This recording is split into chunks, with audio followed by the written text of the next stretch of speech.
quand on est franc et honnête, ça paye peut-être pas au début, mais un jour ou l'autre, ça paye. J'en suis convaincu. Ça sera c'était enregistré, c'était le début.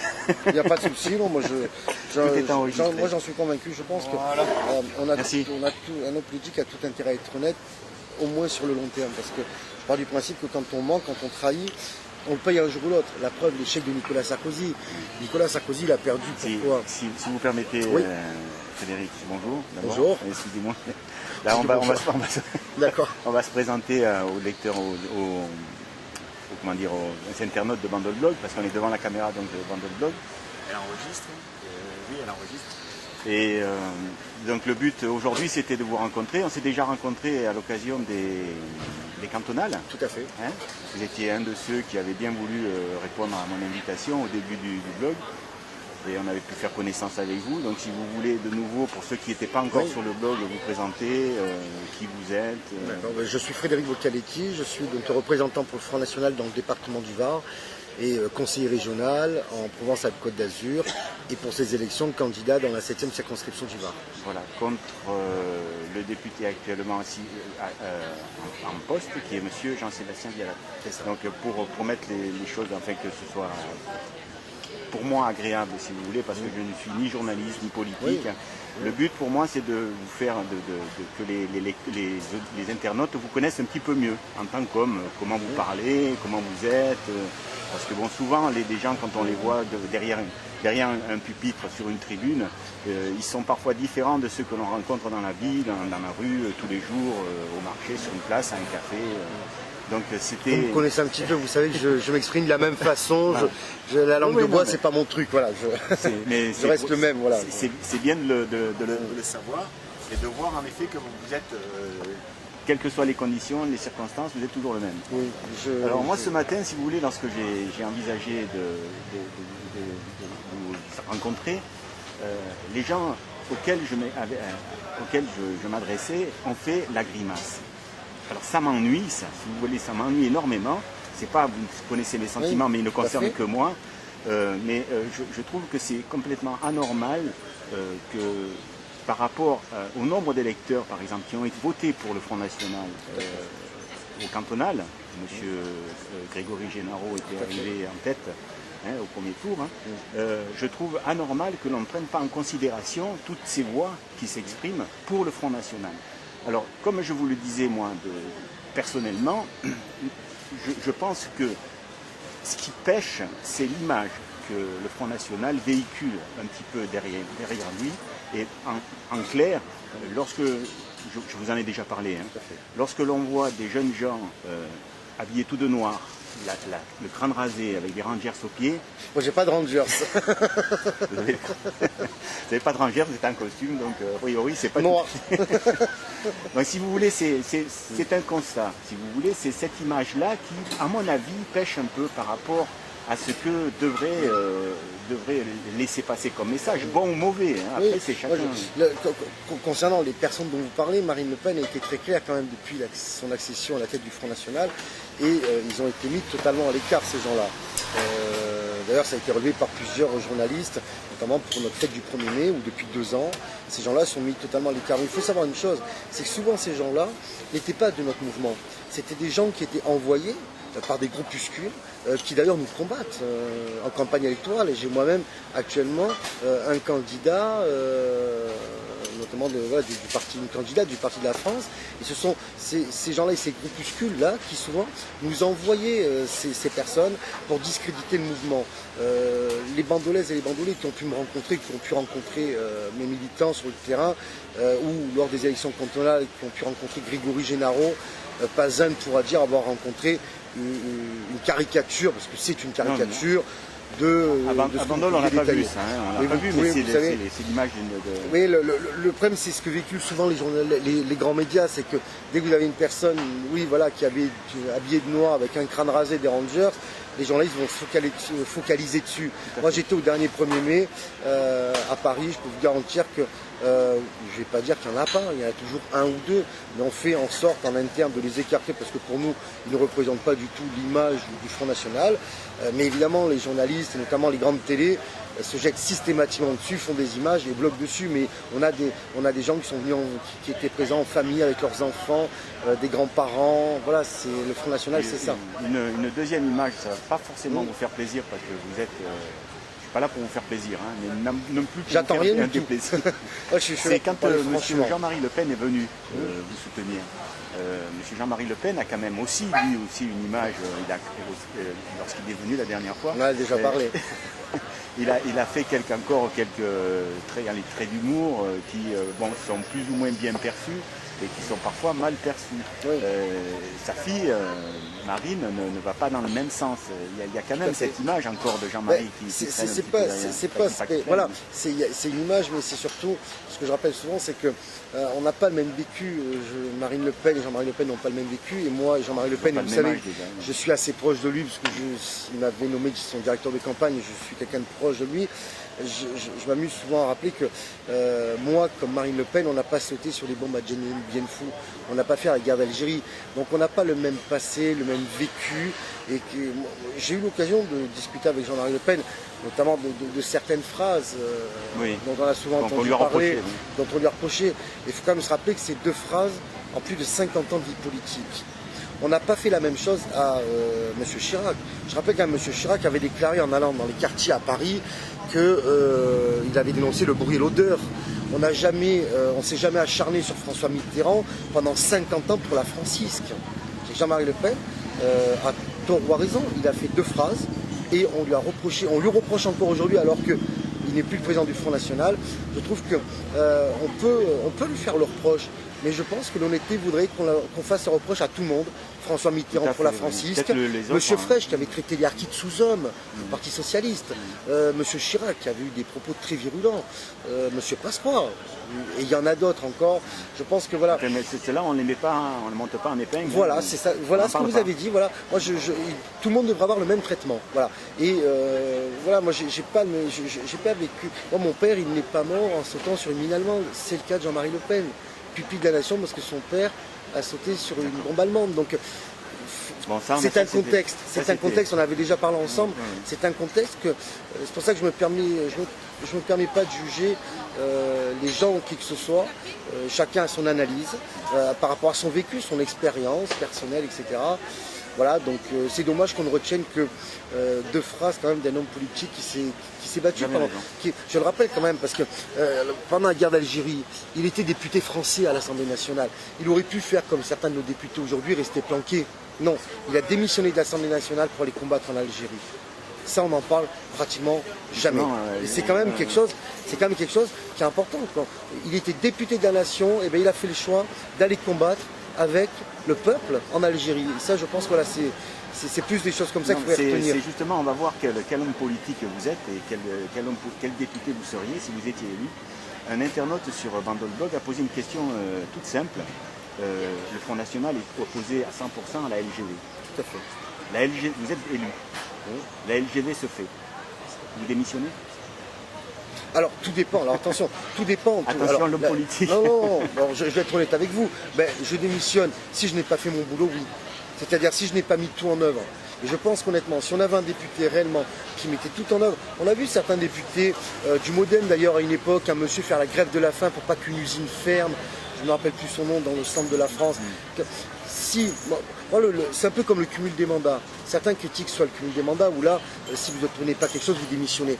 Si le député ou l'élu a fait son boulot et s'est battu en défendant son programme sur lequel il a fait campagne, pour moi, il ne doit pas démissionner. Parce qu'à ce moment-là, il n'est pas responsable. Voilà, il n'a pas l'autorité, bien évidemment. Si par contre, nous avions évidemment la présidence de la République, l'Assemblée nationale, et que j'ai été élu député, et que là, la LGV passe, là, effectivement, j'aurais qu'une chose à faire, c'est démissionner. Et là, le contexte n'est pas le même. Voilà, voilà. D'accord. Là, c'est quand même un sujet qui est important pour les Varois. Oui. il y a la LGV, il y a l'exploitation du gaz de schiste. Pour mon avis personnel, c'est une catastrophe. Nous l'avons dénoncé aussi dès le début concernant pour l'écologie, tel que c'est prévu aujourd'hui au niveau de l'exploitation. Ensuite, vous pouvez prendre des positions, le Front National au niveau national, mais au niveau local. Si vous êtes élu donc député, vous serez député de Bandol. À Bandol, il y a quand même des sujets qui sont importants, donc il faut traiter. Et ça, il faut que vous soyez près des électeurs pour pouvoir discuter. Alors attention, l'élection nationale n'est pas une élection municipale. Non, tout à fait. Par contre, je pense que le rôle d'un député, c'est les problèmes que peuvent rencontrer les Bandolais, les Sanariens, les Siffonnais, les Sinois, les Samandriens, etc. Bien évidemment, c'est les problèmes que l'on rencontre très souvent dans plusieurs grandes villes de France. Vos bureaux seraient où si vous étiez élu député? Dans quelle ville? Alors là, honnêtement, on ne s'est pas posé la question, mais je mets l'idée, pourquoi pas, d'avoir même un tout petit bureau, contrairement à d'autres qui ont de très grands bureaux, pourquoi pas même un petit bureau simplement de 10 mètres carrés dans chaque ville, pour justement avoir un point d'accueil pour que les gens puissent faire des doléances, prendre des rendez-vous, venir nous rencontrer. Bon. Concernant plus spécifiquement Bandol et les villes de la circonscription, je pense que le rôle d'un député, c'est déjà, quelle que soit l'étiquette politique des maires, c'est d'essayer de travailler ensemble. Alors, quand j'ai travaillé ensemble, c'est pas qu'un député cède à ce que demande un maire. C'est non, essayer de travailler ensemble avec que chacun défende ses convictions pour faire évoluer les projets. Et ce qu'on a vu dans cette circonscription, dans une ville commune, parce que dans cette ville, le maire de Bandol s'entend assez bien avec les députés sortants, quoique j'ai quand même un doute sur le soutien de M. Palix, puisque, à ma connaissance, j'avais cru lire que M. Palix était contre la fermeture de la maternité. J'avais cru entendre ça, et aujourd'hui, M. Palix soutient le député qui a favorisé cette fermeture. Donc, ça, c'est des choses qu'il faut dénoncer. Voilà, parce qu'on ne peut pas tenir double langage. C'est-à-dire que M. Palix, il vient sur le terrain, sur le marché à Bandol, il vient dire je m'oppose à la fermeture de la maternité, tout comme M. Ferdinand Bernard, tout comme M. Gilles Vincent, et après ils vont faire campagne pour un député qui a favorisé ça. Je pense que cette démagogie va falloir. Tout à fait. Je pense que c'est des choses qu'il va falloir à un moment que les électeurs sanctionnent. Oui, mais bon, voilà. quand on est comme vous, représentant d'un grand parti, à un moment donné, vous êtes obligé de suivre les directives de votre parti, même si vous avez des convictions très personnelles par rapport à des sujets. Dans mon parti, on me connaît assez. Bien sûr, je suis discipliné, il y a une hiérarchie, etc. Vous pouvez pas dire non. Ça m'arrive. Je vois mal le représentant de l'UMP si les chefs au plus haut niveau... Contrairement à ce qu'on peut dire, le Front National est un mouvement extrêmement républicain. Moi, je peux vous garantir que ça m'est arrivé des fois de dire non à ma direction, bien évidemment. Sur la LGV, ça a été un grand débat quand même en interne. Parce que au début, pour la LGV, quand elle a été présentée il y avait de très longues années, le Front National avait pris une position plutôt favorable. À l'époque, nous n'avions pas les dossiers. Quand le dossier a été connu, j'ai commencé à me pencher là-dessus. Il a fallu que j'explique, d'ailleurs à Jean-Louis Bougron, l'ancien président du groupe, qui a encore conseil régional, ce qu'était ce nouveau dossier. Il y a eu des discussions en interne, nous n'étions pas tous d'accord. Donc il a fallu travailler. C'est un travail que j'ai mené. C'est pour cette raison d'ailleurs que quand les associations contre la LGV PACA sont intervenues auprès de Marine Le Pen, elle m'a renvoyé elle-même le dossier pour que je réponde à sa place. Ça, c'est le Front National. C'est que quand on a des personnes sur le terrain qui connaissent ces dossiers, Paris fait le choix de laisser intervenir les gens localement. Voilà. Et entre guillemets, je n'ai pas imposé, mais c'est moi qui expliquais au mouvement la ligne sur la LGV PACA. Parce qu'évidemment, ils ne la connaissaient pas, ils ne peuvent pas être au courant de tous les dossiers. Et ça, c'est une différence que l'on peut rencontrer avec l'UMP ou le PS. Moi, je vais vous dire très clairement, Sarkozy avait été élu en 2007 avec un certain discours. Monsieur Vialet aussi, notamment migration, etc. Je rappelle quand même que l'AME, sous ces 5 dernières années, a augmenté de 300%. L'AME, c'est l'aide médicale d'État. Monsieur Vialet, qu'est-ce qu'il a fait? Rien du tout. Suppression de policiers, gendarmes en 5 ans, 13 000. Qu'est-ce qu'a fait M. Vialet? Rien du tout. Mais là, on parle de ce qui n'a pas été fait. Voilà ce qui n'a pas été fait. Mais moi, je peux vous dire que si, que si mon parti, demain, m'imposait ce genre de choses, ce serait non. Qu'on soit bien clair. Mais vous ne pourriez pas avoir d'action dans la mesure où vous serez tout seul devant une majorité qui déciderait. Eh bien, écoutez, moi je pars du principe, et j'avais déjà déclaré lors de précédentes élections, et bien à ce moment-là, si c'est pour céder au chantage et aux pressions, des lobbies ou d'autres, eh bien je préfère ne pas être élu. Honnêtement, je préfère. Voilà. J'ai des convictions, je veux les défendre, j'ai un projet, j'ai un programme, et il est hors de question que je déroge à ça. Je ne céderai pas à quoi que ce soit. Voilà. Bon, écoutez, prenez votre café parce qu'il va être froid, monsieur Qualifi. Je voulais poser encore 2-3 questions. Une question qui concerne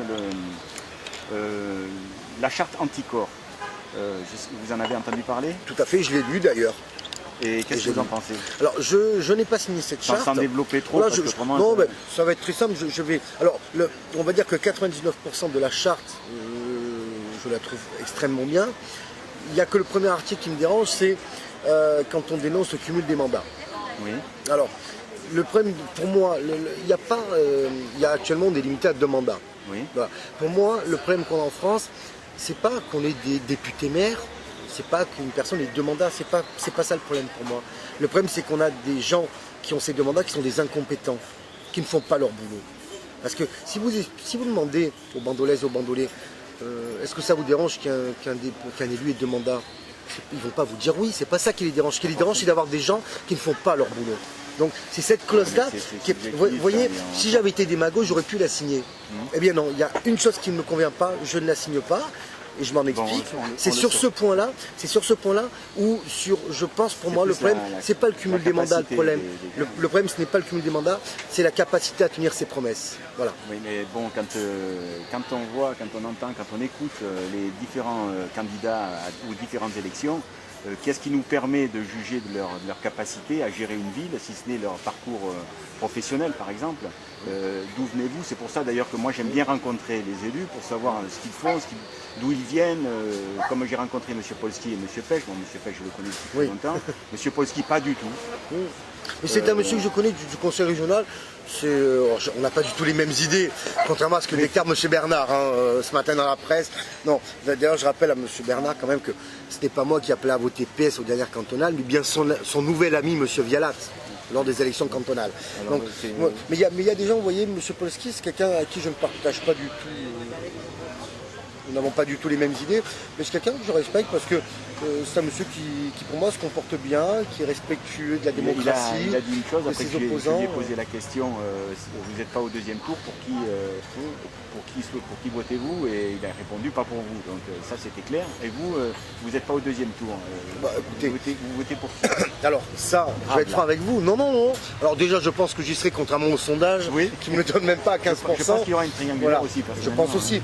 Mais moi, je suis très clair avec vous et je suis honnête, c'est une élection nationale, c'est pas une élection municipale. Non. Et dans le cadre d'une élection nationale, c'est une décision que prendra le bureau politique du Front National, de savoir, je suppose, bon tour, qui l'on soutient.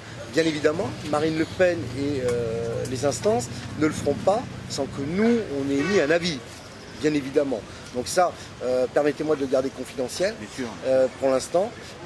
Mais ce qui est sûr, c'est que je n'appellerai pas à voter M. Vialat, non pas par rapport aux électeurs. Non pas par rapport aux électeurs de l'UMP, mais vous savez... Je vote pour lui alors que vous êtes complètement opposé à tout ce qu'il a fait. On est opposé à tout ce qu'il n'a pas fait, surtout. Il n'a pas fait. Non, c'est surtout aussi un comportement. Vous savez, quand vous avez un élu comme lui, il y a, lors de la cérémonie des déportés, m'a injurié publiquement en m'injuriant de dénégationniste, en voulant me faire sortir du rang alors que je suis quand même conseiller régional. C'est un monsieur qui m'a refusé une salle pendant la campagne électorale. Je suis le seul candidat qui l'a refusé. Vous n'avez pas eu de salle à Bandol, là? Vous avez pas eu de... Non, nous n'avons pas fait de demande à Bandol. Nous voulions faire une grosse réunion centralisée sur la circonscription. Donc M. Vialat nous l'a refusé. On est le seul parti qui l'a refusé.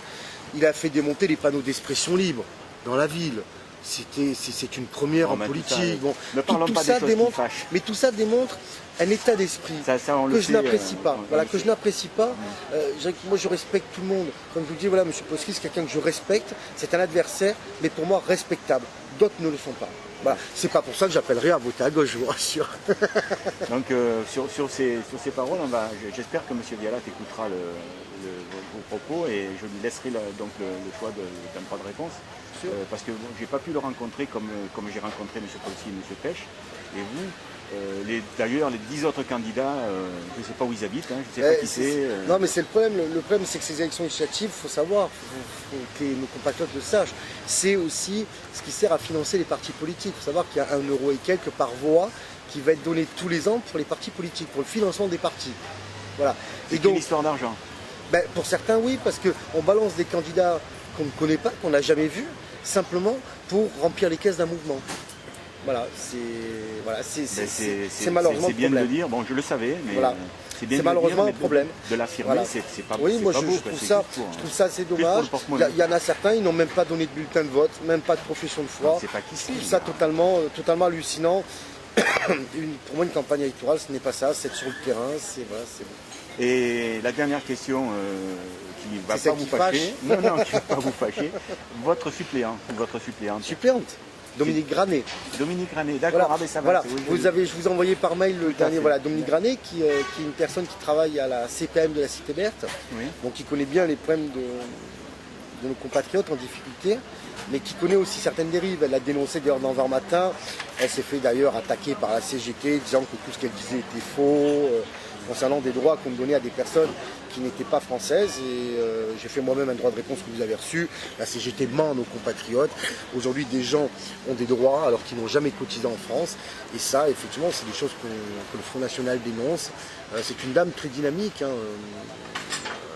qui fait un gros travail sur la Seine-sur-Mer, puisqu'elle est plus spécialement sur cette commune. C'est quelqu'un de nouveau. J'ai voulu dans cette campagne prendre quelqu'un qui allait apporter un peu de, on va dire entre guillemets, de jeunesse politique, voilà, quelqu'un de novice qui débutait, etc. Et donc c'est quelque chose qui là vous êtes venu m'a plu, comme on disait tout à l'heure. Voilà, alors là je suis venu tout seul parce que j'ai des militants qui sont en train de boiter, et là après je m'en vais aux cérémonies du 8 juin. Je ne vais pas vous retenir plus longtemps. Je vous remercie beaucoup, Monsieur Vocality, de m'avoir accordé cet entretien. Merci à vous. Et puis ça permet aux gens qui ne vous connaissent pas de vous connaître un peu mieux. C'est le contact. Voilà, je vous remercie beaucoup. Merci à vous.